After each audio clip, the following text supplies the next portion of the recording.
बिल्कुल, तो नीलेश शाह जी के विचार सुनने के बाद म्यूचुअल फंड पर अगले सत्र की भूमिका बन गई है और यह सत्र म्यूचुअल फंड्स को लेकर ही है। क्या है म्यूचुअल फंड की अगली मंजिल? What next for mutual funds? और इस सेशन को मनी 9 के कार्यकारी संपादक शुभम शंखदर के साथ टीम की म्यूचुअल फंड विशेषज्ञ हिमाली इस सेशन को मॉडरेट कर रहे हैं। एक्सपर्ट पैनल के साथ वो हमारे मंच पर जुड़ेंगे। आइए शुभम और हिमाली प्लीज मंच पर आइए। और यहां पर हिमाली और शुभम आप तो आइए ही, लेकिन इसके अलावा हमारे साथ मंच पर इस सेशन के लिए जुड़ रहे हैं एसबीआई म्यूचुअल फंड के EVP Sandeep Sharma, Nippon mutual fund के CBO Ashwini Duggal, trust mutual fund के फंड मैनेजर आनंद नेवतिया और certified financial planner Hemant Rustagi. मैं आप दोनों मॉडरेटर से आग्रह करूंगा कि आप सभी एक्सपर्ट्स को प्लीज मंच पर लेकर आएं और उनको यहां पर सीट दिखाएं। जब तक हमारे मेहमान सेटल हो रहे हैं, आपके लिए हम ये भी बताना चाहते हैं कि मनी 9 यहाँ क्या कर रहा है और क्या करने वाला है आगे जाकर, और प्ले करते हैं एक वीडियो आपके लिए जो आपको बताएगा कि मनी 9 का संदेश क्या है।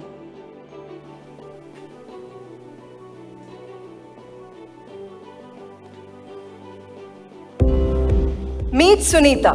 She is a homemaker. Sunita is also a savings guru. She is typical of the great homemaker who is great at handling money. In fact, the saying in her house is that Sunita is like the RBI when it comes to finances. But Sunita has a problem. She's good at saving money but struggles with investing it wisely. And she is not alone. The trend of focusing on savings rather than investing is common in Indian families. We all know of families that simply put away their savings in a bank or buy gold. This could be because most Indian families have a very small monthly income. A personal finance survey that we at Money 9 conducted shows that only 22% of Indian households invest. Most of these investors are those with high monthly income. Our survey showed that 45% of families earning more than 50,000 rupees per month invest, and only 13% of families earning less than 15,000 rupees per month are investors. And so, it is important to analyze this aspect of India's financial freedom. And that's exactly why the Financial Freedom Summit, hosted by TV9 Network and Money 9, will do.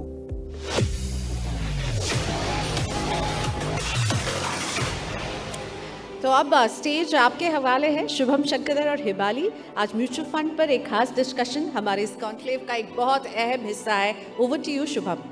शुक्रिया प्रियंका, शुक्रिया गौरव। और जैसा नीलेश शाह जी ने कहा और pitch set कर दिया ये म्यूचुअल फंड के डिस्कशन के लिए, और ये एक ऐसी इंडस्ट्री है जिसने बीते 10 साल में ट्रिमेंडस ग्रोथ दिखाई है। 10 साल में AUM 5 गुने से ज़्यादा बढ़ गया। 8 लाख करोड़ से हम 40 लाख करोड़ के आसपास पहुंच गए। 40 लाख करोड़ जितना भारत सरकार का एक साल के बजट का आकार होता है, उतना हमारे म्यूचुअल फंड इंडस्ट्री का AUM है। जैसा गौरव ने बताया, हमारे साथ एक्सपर्ट का खास पैनल जुड़ गया है। मैं संदीप सर आपसे शुरुआत करना चाहूँगा जी। मेरा पहला सवाल सीधे म्यूचुअल फंड की पहुंच को लेकर है। जैसा नीलेश सर ने भी कहा, हम इससे पहले भी देख रहे हैं कि म्यूचुअल फंड की जो पहुंच है सर, वो अभी Tier 2 सिटीज़ तक उतनी नहीं है, और Tier 3 में आप पहुँचे तो वो बिल्कुल नहीं है। आप बात करें दिल्ली, मुंबई, कलकत्ता, मद्रास, यहाँ तक तो म्यूचुअल फंड लोग जानते हैं, लेकिन जैसे ही आप आगे बढ़ते हैं इन शहरों से, म्यूचुअल फंड कहीं खो जाता है। सफलता की इस कहानी में ये शहर क्यों गुम हो जाते हैं सर? देखिए, हमारी इंडस्ट्री के अंदर हम सिटीज़ को डिवाइड करते हैं टॉप 30 और B30, बिलो 30। तो आई थिंक अगर मैं आपको बताऊं 40 लाख करोड़ का जो AUM है, ये जो B30 से AUM आता है वो तकरीबन 17% है। 40 लाख करोड़ का सिर्फ 17% AUM B30 से आता है। तो जो आप कह रहे हैं बिल्कुल ठीक है, मगर हम क्या देख रहे हैं कि ये बदल रहा है। म्यूचुअल फंड कंपनीज बहुत फोकस कर रही हैं छोटे शहरों पे। छोटे शहरों में ऐसा नहीं है कि पैसा नहीं है। अब SBI म्यूचुअल फंड, हमारी थोड़ी यूनिक सिचुएशन है कि हमारे पास स्टेट बैंक ऑफ इंडिया की डिस्ट्रीब्यूशन रीच है। माइक थोड़ा सा क्लोज कर लीजिए। ओके, सो तकरीबन 22,000 ब्रांचेस स्टेट बैंक की हैं। तो अगर आप हमारा AUM को डिवाइड करें तो आपको ये पता चलेगा कि जैसे अगर इंडस्ट्री के अंदर 40 लाख करोड़ का AUM है, उसमें से इक्विटी का AUM तकरीबन 20 लाख करोड़ का है। तो उस 20 लाख करोड़ में 25% AUM आज की डेट में इंडस्ट्री लेवल पे B30 से आता है। मगर स्टेट बैंक म्यूचुअल फंड में तकरीबन 40% AUM जो है वो B30 से आता है। तो कहीं ना कहीं एक चीज जो बिल्कुल क्लियरली समझ में आ रही है कि डिस्ट्रीब्यूशन रीच बढ़ाने की बहुत जरूरत है, हमें ज्यादा डिस्ट्रीब्यूटर चाहिए। अगर आप देखें इंश्योरेंस इंडस्ट्री के अंदर तकरीबन, अगर एक हम LIC की बात करें तो उनके पास तकरीबन 20 लाख एजेंट हैं। अगर ये आप हमारी म्यूचुअल फंड इंडस्ट्री की बात करें तो एक्टिव एजेंट्स बहुत कम हैं। अगर मैं SBI की बात करूं, हम लार्जेस्ट एसेट मैनेजर हैं, तकरीबन 7,10,000 करोड़ हम मैनेज करते हैं म्यूचुअल फंड में। हमारे पास तकरीबन 70,000 इम्पैनल्ड इंडिविजुअल फाइनेंशियल एडवाइजर्स हैं, MFDs जिन्हें हम बोलते हैं। महीने के अंदर हम सिर्फ लेस देन 10,000 पीपल को ब्रोकरेज देते हैं। तो एक चीज जो बिल्कुल क्लियर है कि लोग बहुत कम हैं इस इंडस्ट्री में, पर पोटेंशियल जो है छोटी लोकेशंस का बहुत ज्यादा है। Mr. Ashwin, sir, I want to ask, sir, passive mutual funds in the last 1 year have grown tremendously with the launch of many new passive funds. Sir, according to you, can passive investments like ETF and index funds dent the share of the active funds? What is the future of the passive funds going ahead? So let me give you a little context. So I will start, जो नीलेश जी ने एक चीज़ बोली थी अपने speech में, वो ये था कि market expansion is not the responsibility of only one asset class.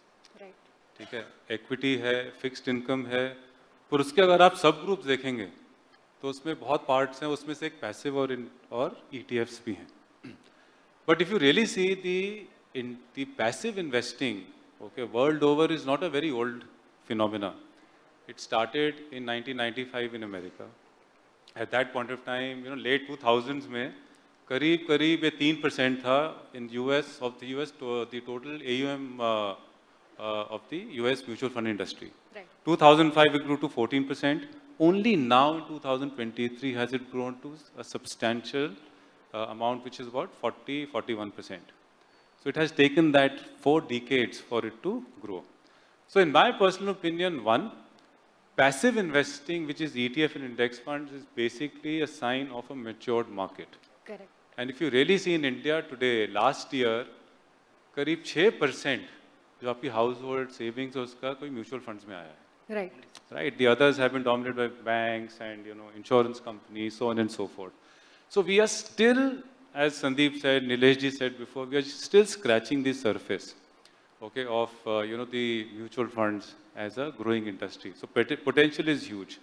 So in India, still there is a lot of potential for active investment. There is a lot of space for active fund managers to grow.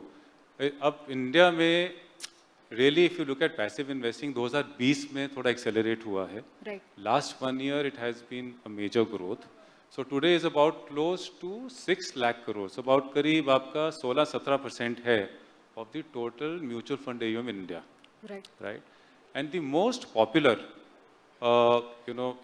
modes of passive investing, which is ETFs and index funds, वो हैं broad market indices. Right. जैसे आपका Nifty 50 हो गया, Nifty 100 हो गया, या mid cap index हो गया. Okay, so that is where we see most of the popularity. In recent times, another category जो नीलेश जी बोल रहे थे, debt fund को हमें popularize करना है. Okay, एक दूसरी कैटेगरी काफ़ी पॉपुलर हुई है, which is your target maturity funds. Correct. Okay, which are the roll down products. Very quickly, it has scaled to a size of about 1.2, 1.3 lakh crores.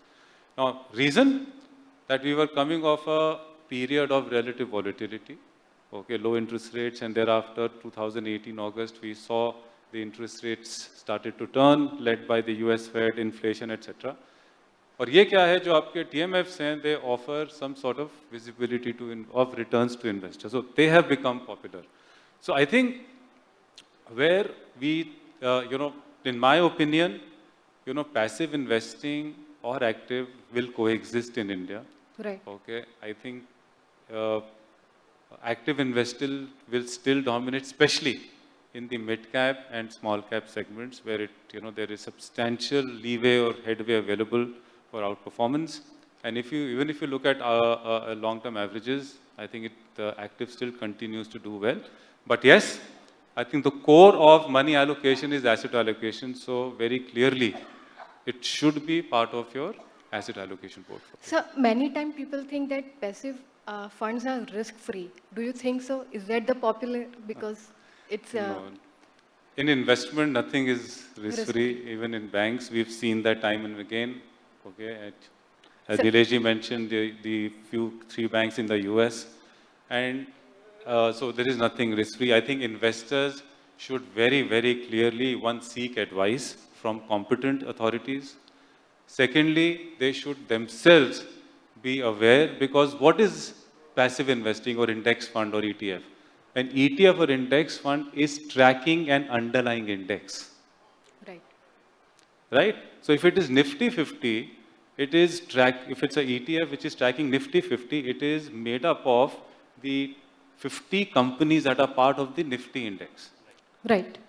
Right? So inherent risk and reward that any equity investment that gives you by investing in these companies or funds will be associated with the ETF or index fund which is tracking that respective index. अगर आज आपका pharma index है, banking index है, it is tracking the underlying banking or pharma companies that are part of that index. Right.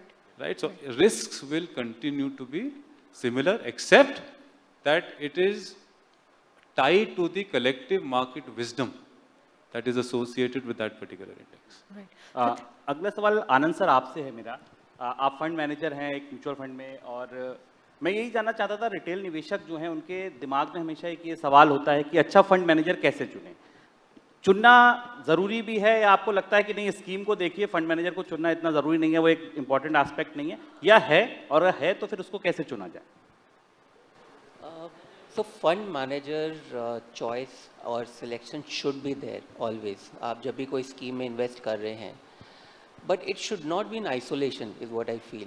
आप जब भी कोई scheme choose कर रहे हैं, आपको वो फंड हाउस का एक स्ट्रक्चर देखना चाहिए, प्रोसेस कैसा है, what is the broad philosophy of that particular fund house. उसके बाद आप आइए into the individual schemes कि आपको कौन सी स्कीम पसंद है, and then you see कि okay this fund manager is actually following the right process. उनका थोड़ा आप ट्रैक रिकॉर्ड देखिए. Not always a track record, as we keep saying, is reflection of future. Right. But it does help. आपको एक idea लगता है कि किस तरह ये फंड मैनेजर फंड मैनेज करते हैं. So from my perspective, as a fixed income fund manager, जब मैं fund manage करने जाता हूँ, तो my motto is very simple.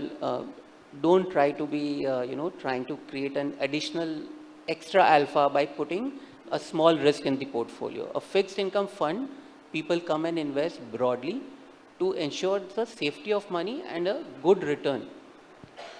So that alpha creation should not be a key or the only motive for the fixed income fund manager, is in my thought the right way to look at fund management process. Okay. Right. Mr. Hemant, so when it comes to saving or investing money, today most Indians still prefer traditional financial products like fixed deposit, PPF or gold. According to you, what can the mutual fund industry do today to shift the investor's perspective to invest towards a better alternative such as mutual funds? Well, Himali, I would say I think I totally agree. A significant majority of Indian investors are still investing in traditional options. But I think उसको important है कि हम उसको थोड़ा perspective में रखें. Correct. अगर हम म्यूचुअल फंड इंडस्ट्री की बात करें तो बहुत ज़्यादा ग्रोथ हमने देखी है इंडस्ट्री में. हमने बात की कि हमारा जो AUM है वो करीब 40 लाख करोड़ है. अकाउंट्स हम देखें तो करीब 14.5 करोड़ हैं. मतलब अगर हम यूनिक इन्वेस्टर्स की भी बात करें तो करीब 3.5 करोड़ इन्वेस्टर्स हैं जो म्यूचुअल फंड में इन्वेस्ट करते हैं. इसका मतलब ये है कि ओवर द ईयर्स इंडस्ट्री ने सक्सेसफुली ये जो इन्वेस्टर्स थे जो ट्रेडिशनल इन्वेस्टमेंट ऑप्शन में डालते थे पैसा, उन्होंने म्यूचुअल फंड में पैसा डालना शुरू किया. अब अगर इंडस्ट्री को चाहिए क्योंकि बट ये भी सच्चाई है कि एक बहुत बड़ा सेगमेंट है अभी भी. अगर इंडस्ट्री को ग्रो करना है तो कहीं ना कहीं हमें ये जो इन्वेस्टर्स जो ट्रेडिशनल इन्वेस्टमेंट ऑप्शन में पैसा लगाते हैं उनको म्यूचुअल फंड इंडस्ट्री के फोल्ड में लाना पड़ेगा. उसके लिए 3 एस्पेक्ट्स हैं जहाँ पे मुझे लगता है इंडस्ट्री ने काफ़ी काम भी किया है, बट मुझे लगता है कि आगे जाके उस पर काफ़ी काम होना होगा. एक तो ये कि आपको परसेप्शन इशू को टैकल करना है. परसेप्शन इशू इसलिए इंपॉर्टेंट है कि क्या कारण है कि इन्वेस्टर्स म्यूचुअल फंड में इन्वेस्ट नहीं कर रहे. क्योंकि वो परसीव करते हैं कि म्यूचुअल फंड के बारे में या तो उनको नॉलेज नहीं है या उनको लगता है ये बहुत रिस्की है। तो कहीं ना कहीं वो जो माइंडसेट चेंज करना है, एक तो वो इशू है। और दूसरा, जैसे संदीप ने भी कहा कि डिस्ट्रीब्यूशन की रीच, जो म्यूचुअल फंड की जो रीच है काफ़ी बड़ी है, लेकिन उस पर अभी भी काम करना बहुत ही ज़्यादा ज़रूरी है। और तीसरा एस्पेक्ट है टेक्नोलॉजी का यूज़। अगेन जैसा मैंने कहा, तीनों पे काम हुआ है, लेकिन सबसे जो डिफ़िकल्ट और चैलेंजिंग है वो है इन्वेस्टर्स का माइंडसेट चेंज करना। क्योंकि हम उन इन्वेस्टर्स की बात कर रहे हैं जो सालों साल शायद उनकी फैमिली में हमेशा ये कहा जाता है कि आप गोल्ड में पैसा लगाइए, रियल एस्टेट में पैसा लगाइए, आप फिक्स डिपॉजिट में पैसा लगाइए। तो वो माइंडसेट चेंज करना बहुत ही इंपॉर्टेंट है। उसके लिए 2-3 चीज़ें हैं मुझे लगता है जिस पे इंडस्ट्री को काम करने की ज़रूरत है। सबसे पहला तो कुछ कॉन्सेप्ट को समझाना होगा। हालांकि ऐसा नहीं है कि उसके ऊपर कुछ काम नहीं हुआ, बट मुझे लगता है अभी भी बहुत काम होना बाकी है। जैसे हम बात करते हैं रियल रेट ऑफ रिटर्न, बहुत कम निवेशक हैं हमारे देश में जो रियल रेट ऑफ रिटर्न के कॉन्सेप्ट को समझते हैं। सबका फोकस होता है ग्रॉस रिटर्न पे, और यही कारण है कि वो एफडी वगैरह में पैसा लगाते हैं। 6-7% का रिटर्न है, उनको इन्फ्लेशन के बारे में कुछ ज़्यादा देखना नहीं है। तो वो जो रियल रेट ऑफ रिटर्न जब आप लोगों को समझाएंगे कि भाई अगर आपने 10-15 साल भी पैसा लगाया तो पैसा नंबर्स में तो बढ़ गया, लेकिन वैल्यू में नहीं बढ़ा। शायद वैल्यू देखेंगे तो शायद जो 10 साल पहले था उससे कम ही होगी वैल्यू। तो एक तो वो इंपॉर्टेंट एस्पेक्ट उनको देखना है। दूसरा, उनको ये समझना कि रिस्क क्या है। मेजॉरिटी इन्वेस्टर हमारे देश में रिस्क किसको समझते हैं कि हमारी कैपिटल का कोई हिस्सा जाना नहीं चाहिए, और शायद वही कारण है कि वो कंजर्वेटिवली इन्वेस्ट करते हैं। लेकिन हम ये भूल जाते हैं कि जब हम लॉन्ग टर्म के लिए इन्वेस्ट करते हैं, जैसे अपने रिटायरमेंट के लिए, बच्चों की एजुकेशन के लिए, या कोई बड़ी एसेट लेनी है, तो इन्फ्लेशन जो है वो बहुत बड़ा रिस्क है। जब आप 10-15 साल के लिए इन्वेस्ट करते हैं, इक्विटी में इन्वेस्ट करते हैं, तो वो जो रिस्क टू कैपिटल वो बहुत कम हो जाता है। तो वो एक इंपॉर्टेंट चीज़ है। तीसरा, परफॉर्मेंस को आप कैसे देखते हैं। अगर आप करंट मार्केट सिचुएशन को देखें, पिछले 16-18 महीने से मार्केट में कोई ज़्यादा रिटर्न नहीं बना। अब जो फर्स्ट टाइम इन्वेस्टर है वो दिखता है कि मेरा पोर्टफोलियो या तो मिनिमल रिटर्न है या तो नेगेटिव रिटर्न है, तो फिर उनको सोच क्या आती है कि इससे तो मैं एफडी में बेटर था, कम से कम 6-7% रिटर्न तो मिलता। तो आई थिंक वो समझाने की ज़रूरत है। और चौथा, मुझे लगता है इसमें बहुत इंपॉर्टेंट एस्पेक्ट है कि टैक्स एफिशिएंसी ऑफ रिटर्न। हम बात कर रहे थे कि डेट फंड्स हमारे देश में पॉपुलर क्यों नहीं है। वो I think one of the reason apart from what Nilesh bhai said is के हम एक इन्वेस्टर के लिए समझना बहुत मुश्किल है कि डेट में वॉलेटिलिटी क्यों। इक्विटी में समझ में आता है, लेकिन डेट में वॉलेटिलिटी क्यों। ऐसा नहीं है कि डेट में पैसा नहीं आता। देखिए अभी रिसेंटली हमने देखा टारगेट मैच्योरिटी फंड्स हैं, जब इंटरेस्ट रेट हाई हैं, ऑलमोस्ट पीक पे हैं, तो देखिए उसमें रिटेल का पैसा आ रहा है। उससे पहले भी हमने देखा कि फिक्स मैच्योरिटी प्लान में पैसा आता था। लेकिन पोस्ट टैक्स रिटर्न अगर मैं कंपेयर करूं, मान लीजिए दोनों एफडी और अगर मुझे डेट में दोनों में सेम रिटर्न मिलता है, तो post tax return mutual fund में कहीं ज़्यादा है। तो मुझे लगता है ये माइंडसेट चेंज करने के लिए ये 4 चीज़ों पे काम करना है, और बाकी जैसा मैंने कहा रीच पे काम करना है और टेक्नोलॉजी को काम करना है, बोथ ऑनबोर्डिंग करने के लिए और शायद वहाँ तक उनके साथ पहुँचने के लिए। तो ये कुछ एरियाज हैं मुझे लगता है म्यूचुअल फंड को उस पे काम करना है।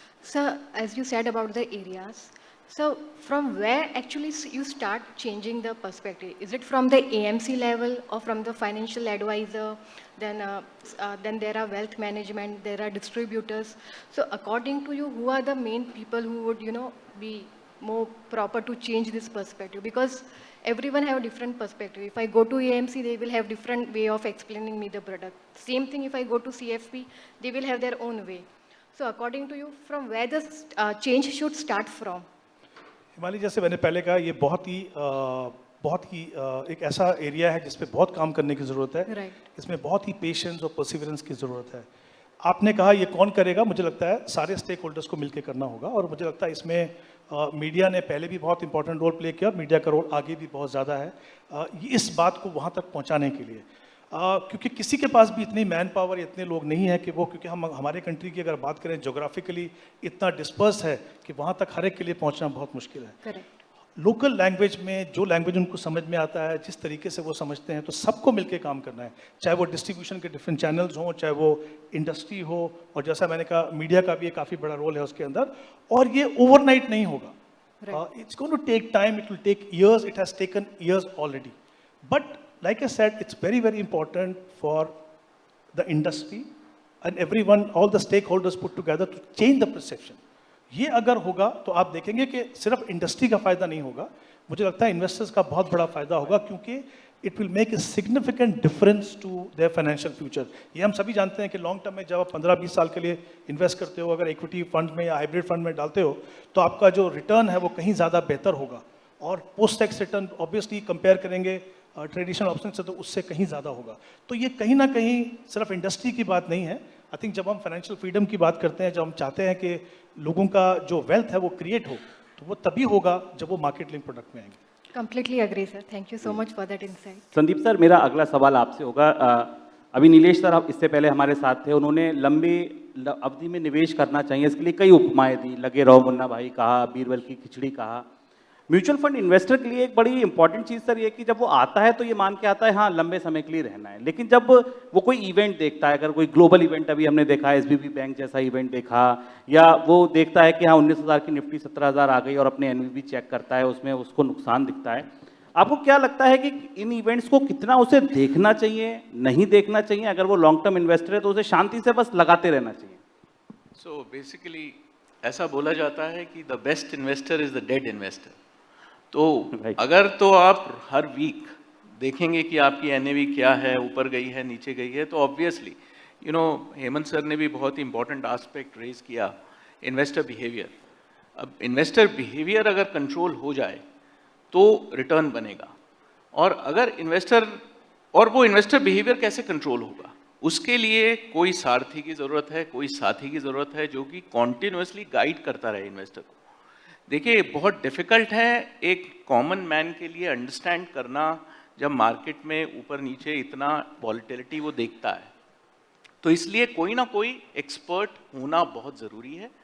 और हमें ऐसा लगता है कि हमारे यहाँ पे, जैसा कि मैंने पहले भी बोला, एक्सपर्ट्स की बहुत कमी है, पर काफ़ी चेंज हम देख रहे हैं। अगर आप आज देखें मीडिया चैनल, हर जगह म्यूचुअल फंड के ऊपर सेपरेट प्रोग्राम्स होते हैं, experts like Hemant sir and so many others, they continuously are there on channels. Asset managers भी वहाँ पे आके बहुत एक्सप्लेन करने की कोशिश करते हैं, और इन्वेस्टर अवेयरनेस बढ़ रहा है। सेबी ने भी बहुत फोकस किया है इन्वेस्टर अवेयरनेस प्रोग्राम्स के ऊपर। एक सेपरेट फंड क्रिएट किया गया है जो कि एसेट मैनेजमेंट कंपनीज अपने उसमें से खर्चा निकालती हैं, और वो dedicatedly across the country investor awareness programs हो रहे हैं। उन्होंने भी बहुत बदलाव लाया है। सबसे बड़ी बात, अभी रिसेंटली अगर आप देखें तो एमफी की एक कैंपेन चल रही है, म्यूचुअल फंड सही है कैंपेन। अभी वो कैंपेन जो है, मेरे हिसाब से जब आप धोनी और तेंदुलकर को रोज देखते हो, वो आके आपको टीवी पे बताते हैं म्यूचुअल फंड सही है और क्यों सही है, उसके कारण मासेस जो हैं वो आ रहे हैं। तो ये जो चैलेंज, जो पहला भी सवाल आपने पूछा स्मॉलर लोकेशन से, हमें लग रहा है ये बहुत जल्दी चेंज हो रहा है, और हम वो चेंज हमारे फ्लोज में भी देख रहे हैं। सर एक सवाल यहाँ एड ऑन ये था कि आपने कहा इन्वेस्टर के बिहेवियर को लेकर, अपार्ट फ्रॉम दिस कैंपेन जो एमफी कर रहा है, क्या सरकार किसी तरह का सपोर्ट आपको लगता है कर सकती है बजट के रास्ते, किसी तरीके के इंसेंटिव्स देके? क्या आपको लगता है वो रिक्वायर्ड है? इंसेंटिव्स हेल्प करते हैं, बट आई थिंक जो ज़्यादा ज़रूरी है वो ये ज़रूरी है कि सरकार किसी भी तरीके से हमारी जो प्राइमरी एजुकेशन है उसमें इन्वेस्टमेंट्स का एक अलग से सब्जेक्ट इंट्रोड्यूस करना बहुत ज़रूरी है। इन्वेस्टर बिहेवियर को चेंज करना कोई ओवरनाइट चीज़ नहीं है। तो अगर बच्चा शुरू से ही इन्वेस्टमेंट्स के बारे में पढ़ेगा तो डेफिनेटली जब वो बड़ा होगा और वो इन्वेस्ट करने लायक बनेगा, तो वो जो डिसीजन लेगा वो बहुत अच्छे डिसीजंस होंगे, वो सही डिसीजंस होंगे, वो अपने बिहेवियर को कंट्रोल कर पाएगा। हमें बहुत अच्छा लगता है जब हम सुनते हैं वॉरेन बफे जब बोलते हैं कि invest when everyone is fearful and come out of the market when everyone is greedy. But ये करना एक कॉमन मैन के लिए बहुत डिफिकल्ट होता है। तो एक प्राइमरी एजुकेशन लेवल पे इंट्रोड्यूस करना आई थिंक बहुत बहुत ज़रूरी हो गया इंडिया जैसी कंट्री के लिए। Mr. Ashwin, coming back to you. Sir, is digital the next phase of growth for mutual funds in India today?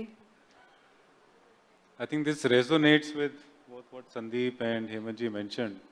I think clearly the reach that is required today to reach out to the vast demography and geography of India. I think technology is one way, okay, that needs to be utilized and adopted by all key stakeholders in the mutual fund industry. चाहे वो AMCs हैं, चाहे वो distributors हैं, advisors हैं, and we are actually seeing that now beginning to change. Okay, so there are almost 70 crore internet users in India. More than 50% come from rural, right? You get a smartphone for $15, and most of the population now, young, old, okay, are now familiar with how to use the smartphone, right? I think so that is now making a big difference, okay, into you know, taking the message of mutual funds to investors far and wide. However, now what the change that we have seen specifically is post 2020 after COVID. Okay, we saw accelerated growth in the users, okay, in wanting to invest in mutual funds and doing transactions. Okay, so almost, Hemant ji ne bola, about 3.5 crore unique investors, okay, out of which, और total 12-13 crore in folios हैं आज के rate में, उसमें करीब 2 crore पिछले 1.5 साल में आए हैं. Okay, 50% has come from fintech companies like Zerodha, Paytm, Grow, etc. Yes. Okay. Of the total SIPs that happened today, and Sandeep, I'm sure I don't know if I'm getting this figure right, but I'm pretty much sure that I'm close to it. 30 to 40% of the total SIP folios are now coming through the fintech platforms, right? Both from AMC's internal platforms as well as external platforms. Okay, so yes, in terms of number of investors coming in, first-time investors coming in, young investors coming in, homemakers now taking to, you know, investing into mutual funds, I think this is a big change which is underway. Right. Then you have another, you know, dimension to it, okay, which is primarily, which is again where the AMCs have to play a constructive role. Okay, find a way, because a lot of times these investors who are coming through these fintechs are investors who are first-time investors, uninitiated, maybe smaller tickets, okay, but they need to be guided. Right. A lot of these are pure transaction platforms. So at the time of volatility, etc., okay, that is where you know, that guidance has to come, where they can be guided and, you know, shown the right direction. And that is where we have seen some bit of volatility in terms of investors redeeming when the you know, volatility in the markets increases. Correct. ये show sir हम लोग जब कर रहे हैं, ये TV9 network के 7 से ज़्यादा भाषाओं में लोग देख रहे हैं, बहुत सारे सवाल पूछ रहे हैं. आनंद सर, एक सवाल मैं आपसे लेना चाहूँगा, एक दर्शक का सवाल है. वो ये जानना चाहते हैं कि ठीक है, बहुत सारी बातें सुबह से सुनी, वो मन बना रहे हैं कि म्यूचुअल फंड में उतरना है, लेकिन अभी जो करंट सिनेरियो दिख रहा है, high inflation, high interest rate, low growth के नंबर्स हमारे सामने आ रहे हैं, अगर उनको इस समय उतरना है तो कैसे बैलेंस बनाएं? इक्विटी में कितना डालें, डेट में कितना डालें? क्योंकि डेट भी अभी बहुत बुरा तो नहीं है, वहाँ भी नंबर्स अच्छे हैं, बहुत लंबे रहेंगे नहीं रहेंगे ये नहीं कहा जा सकता, बट बैलेंस क्या हो, वो संतुलन क्या हो जो इस समय के हिसाब से अगले 1 साल के लिए, 2 साल के लिए बेहतर दिख रहा है आपको? अच्छा तो डेट अभी बहुत है. अभी हेमंत जी ने कहा था about real interest rate, and आप अभी का अगर देखें जो इंटरेस्ट रेट है एंड जो अपना इन्फ्लेशन प्रोजेक्शन है, वो हिसाब से you are actually getting a very healthy real interest rate on the debt investments. Also if you see past 2 years और सो, अपने डेट में रिटर्न्स नहीं आए थे, specifically post covid. Rates were at 5%, so आप रिलेटिव छोड़िए, even absolute numbers were not looking very attractive to most investors. पर since last April में जब से रेट्स बढ़नी चालू हुई हैं, debt has become a very attractive investment bet right now. There is a high inflation, but I said when an investor is looking to evaluate, he should definitely look at the real interest rate. And RBI is doing everything it can to bring down the inflation rate. तो आगे चल के आपको इसमें not just high accrual, आज आप अपने एक अच्छे high quality portfolio भी अगर आप लेते हैं with all AAAs, you will get a yield of at least about 7.5 to 7.75% for 2 years, 3 years, 5 years.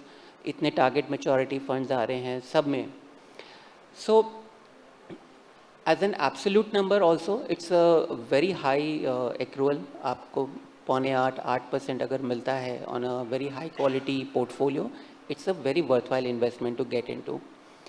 I still feel कि दो हम लोगों ने काफ़ी अभी hikes देखे हैं from RBI. It is going to be there for some more time. आपको rates ऐसे ही दिखेंगे. So जब भी RBI rates maybe in the next 3-6 months जब भी rate काटना चालू करेगा, you will also get an additional gain of mark to market जो अपने capital gain बोलते हैं. So your high accrual will actually get a boost up with those accrual के ऊपर एक capital gain का boost up आएगा. So overall debt definitely is very attractive. Coming to equity, as I think equity we all know is a very long term game. आप अगर long term investment के लिए आप सोचते हैं, equity should always be a part of your portfolio. And in a country like India, which is growing at 6.5%, which you will not find anywhere else in the world, it will be criminal to not invest in equity. As for the balance कि क्या equity में कितना और debt में कितना is something I think we have all seen that depends a lot on your which stage of life cycle you are. So right. That is something which one should evaluate. But yes, in absolute terms, I think अब आपको debt investments थोड़े ज़्यादा करने चाहिए. थोड़ी volatility है. Equity has been giving very good returns for the past few years. And एक थोड़ा in equity we've seen there is always a time correction which comes. आपने कहा सर कि एज के हिसाब एक मैटर है, फैक्टर है. सही बात है कि डेट म्यूचुअल फंड में कितना एलोकेशन हो, बट मेरा सवाल ये था कि सर म्यूचुअल फंड के रास्ते ही डेट क्यों जाना चाहिए? क्या एडवांटेज है? क्यों ना पीपीएफ में चले जाएं? नौकरी पेशा है, क्यों ना वॉलंटरी पीएफ ज़्यादा कटवा ले? क्यों ना वो एफडी करा दे बैंक में? क्या एडवांटेजेस हैं अगर वो म्यूचुअल फंड के साथ आता है, स्पेशली फॉर डेट?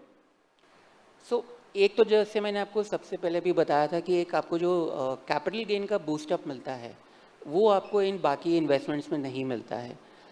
सो आज 8% के ऊपर अगर आपको 6 महीने में या आपको सपोज 2% भी आता है in 6 to 12 months depending on what duration आप एक्सपोजर लेते हैं, so which is a very good return to look eight.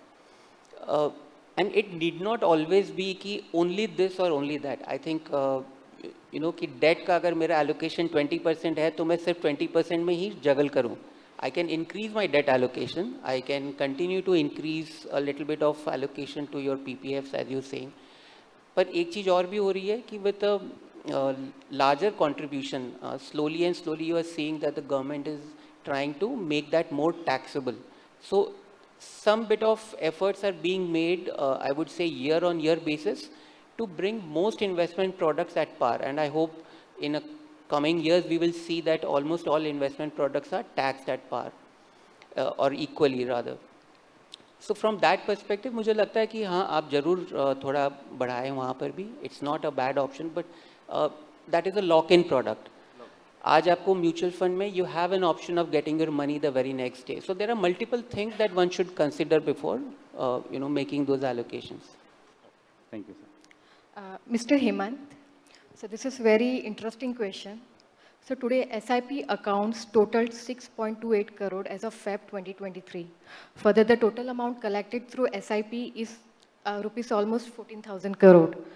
So my question to you is how sustainable these numbers are in terms of ensuring that people do not redeem their schemes in panic whenever the crisis scenario hits. So what measures are mutual fund industry taking today to make this SIP numbers more sustainable going forward?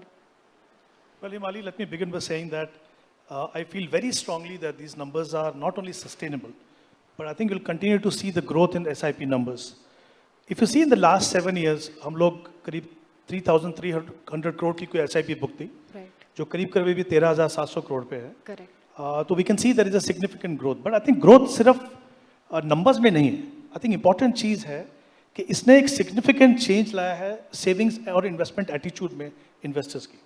पहले जो डर लगा करता था कि market link product में जाएंगे, volatility है, उसको कैसे टैकल करेंगे, over a period of time investors ने रियलाइज किया कि एक तरफ तो उनके सेविंग और इन्वेस्टमेंट में डिसिप्लिन आता है, दूसरा जो डर था उनका, जो उनको इक्विटी से दूर रखता था, वो SIP ने काफ़ी हद तक दूर किया है.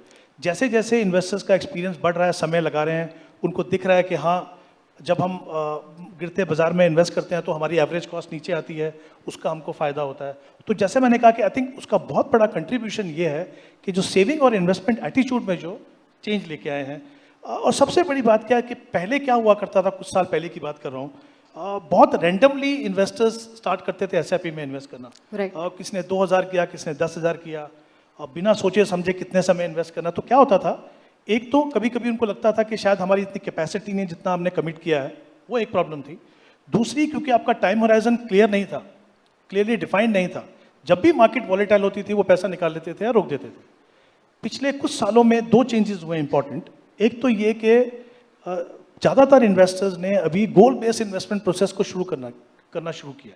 तो उसमें क्या होता है, वो short term goal, medium term goal, long term goals को डिफाइन करते हैं, और क्योंकि टाइम हराइजन क्लियर है, टारगेट क्लियर है, तो जब भी वॉलेटिलिटी होती है उनको पता है कि मेरी रिटायरमेंट में 15 साल बाकी है, मुझे आज घबराने की ज़रूरत नहीं है, ओके, और या बच्चों की एजुकेशन 10 साल दूर है, मुझे घबराने की ज़रूरत नहीं है। तो जब से ये गोल बेस्ड इन्वेस्टमेंट प्रोसेस आया है उसने काफ़ी एटीट्यूड को चेंज किया। दूसरी एक इंपॉर्टेंट एस्पेक्ट जो हुई है वो है इंक्रीमेंटल एसआईपी।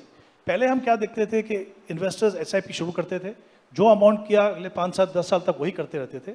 अब उनको समझ में आया कि हमारा कुछ पोर्शन इनकम का हर साल इन्वेस्ट होना चाहिए। तो वो जो इंक्रीमेंटल एसआईपी है, और इन्वेस्टर्स ने रियलाइज भी किया कि it's making a significant difference to the corpus that they can build over a period of time. So I think the attitude has change, like I said, the way they are looking at SIP has change. और जैसा मैंने पहले कहा, हमने बात किया कि the effort the industry is putting to reach out to all these investors, you will see this number growing over the years. So I think I have no doubt in my mind that this is not only sustainable, but this number will continue to grow, and you will see SIP book much bigger than where it is today right now, maybe in the next 5 to 10 years. Thank you, sir. समय की बाध्यता है sir, लेकिन एक सवाल Sandeep sir आपसे, last सवाल। आप रिटेल सेल को लीड करते हैं, हेड करते हैं सबसे बड़े म्यूचुअल फंड के साथ। मैं ये जानना चाहूँगा बहुत लेमैन लैंग्वेज में, आपको क्या लगता है, आप जब देखते हैं आपका अनुभव क्या कहता है कि जो रिटेल इन्वेस्टर है वो कॉमन एरर ऐसे कौन से करता है जो जनरली आपको बार बार देखते हो और आपको लगता है नहीं यार ये तो नहीं करना चाहिए था फिर भी कर दिया? सबसे बड़ा जो मिस्टेक इन्वेस्टर करता है वो यही है कि वो बहुत क्लोजली अपनी इन्वेस्टमेंट को ट्रैक करता है। तो सबसे प्रॉब्लम क्या होती है, जब markets are you know they have the nature of the market is that they are going to be volatile. Now, when volatility comes in, he gets scared. So the only thing that probably an investor can do, which is going to be good for himself, would be that he should stay invested, give time. You know, time in the market rather than, you know, discussing कि भैया आज enter करें कि कल enter करें. You know, I think time in the market is very important, and I think that is what investors should do in order to create wealth. Thank you so much, sir. आप सभी मेहमानों का बहुत बहुत शुक्रिया। Priyanka, over to you. Thank you, Shubham. Thank you, Himalayan. Thank you, our esteemed panelists, for this discussion. I think जो बात निकल कर आ रही है, रोज दिवेश को चेक नहीं करना है आपको करना है। और जैसा कि नीलेश शाह कह रहे थे, धीरे धीरे जैसे खिचड़ी पकती है वैसे पकती रहेगी। निवेश करके भूल जाइए कुछ समय के लिए। Thank you so much, all of you. It was really pleasure having you. Please wait, sir. I'm going to invite now Mr. Raktim Das, Chief Growth Officer of TV9 Network, to present you with mementos, एक यादगार आज की शाम के लिए। Please, sir.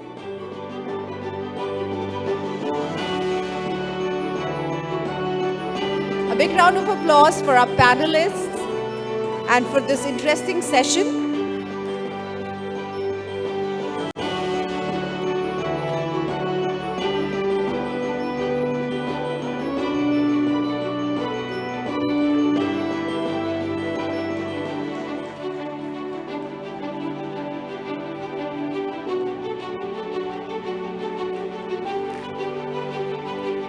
Thank you so much. तालियां बजती रहें सबके लिए, क्योंकि मुझे लगता है हम यहाँ पर अपने व्यस्त शेड्यूल से टाइम निकाल कर सब आ रहे हैं, अपनी बात रख रहे हैं, ताकि भारत फाइनेंशियल इंक्लूजन की तरफ वो बड़ा कदम उठा सके जिसका सपना हम सभी देख रहे हैं। Thank you so much.